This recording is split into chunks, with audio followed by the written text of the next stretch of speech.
শুরুতেই আমরা একটা মেয়েকে দেখতে পাই, যে মেয়েটার ট্রিপল আই, অর্থাৎ তিনটি চক্ষু, যেটা ছেলেটা দেখে একেবারে হতবাক হয়ে যায়। তারপর ছেলেটা একদিন তার কেবিনে বসে কিছু একটা খেতেই যাচ্ছিল, তখনই হঠাৎ মেয়েটা এন্ট্রি নেয়। তারপর মেয়েটাকে দেখে ছেলেটা তার চকলেটটাকে লুকিয়ে ফেলে। তারপর মেয়েটা তার কপাল থেকে কাপড়টা সরিয়ে ফেলে, আর ছেলেটা দেখতে পায় তার কপালে একটা চোখ, আর এটা দেখে ছেলেটা ভয় পেয়ে যায়।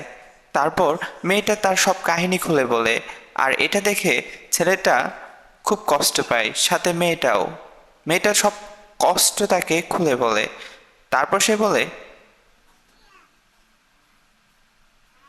তারপর আমরা দেখতে পাই ছেলেটাও একটা মনস্টার। তো দুজনেই মনস্টার। তারপর মুভির দ্বিতীয় পার্টে কি হয়েছে সেটা